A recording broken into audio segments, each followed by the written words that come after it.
Magluluto tayo ngayon ng Chinese lettuce. Pero mahaba siya. Chinese lettuce daw siya. Ewan ko. Ito.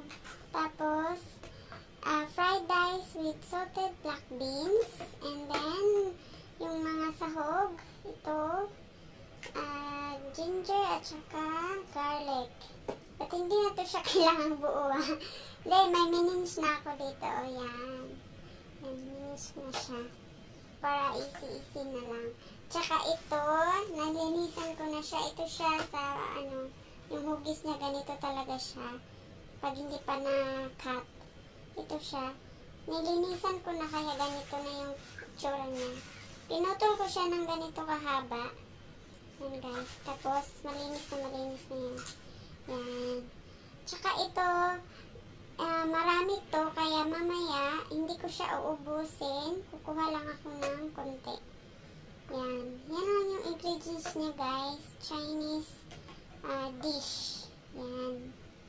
Start na tayo. Yan guys, kukuha lang tayo ng maliit nito. Kasi, hindi ko siya iuubusin lahat. Kasi ang dami.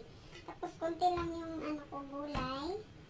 Kasi, pag halimbawa, marami yung gulay ninyo, pwede nyo naman siyang ihalo lahat ito.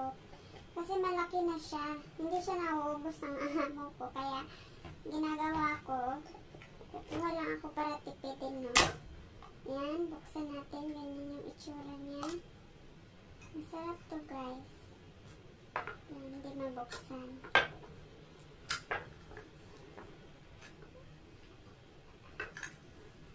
Mahirap!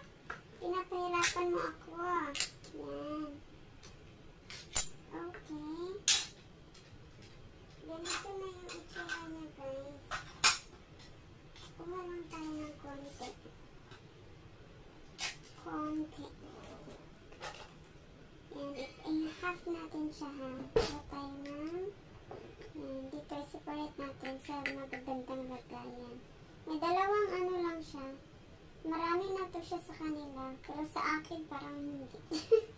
Pero ganito lang talaga yung kain namin, guys. Yan. Tapsik-tapsik ka pa. Nalisod.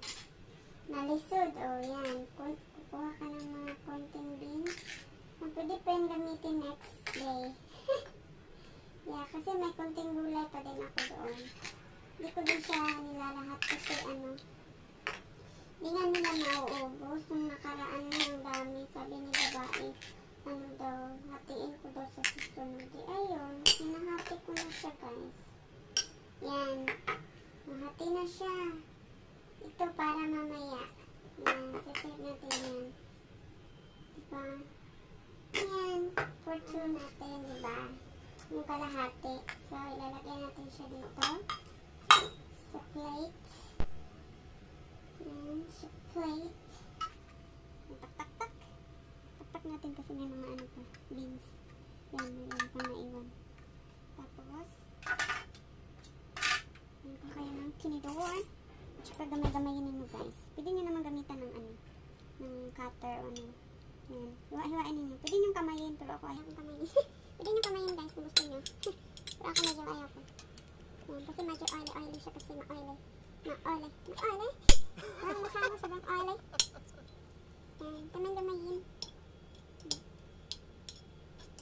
Hatiin mo siya. Parang durug-durugin. Durug-durugin. Itong isda lang yung hiwal-hiwalin. Yung hatiin ninyo, guys, kasi malaki siya. Matigas siya, medyo matigas. Pero pag naluto na ito siya, lumalambot. Yan, okay na yan. Okay na yan. May ipin naman sila. Marunong naman kumagat. O, ayan. Yan na yung itsura niya, mga bebe.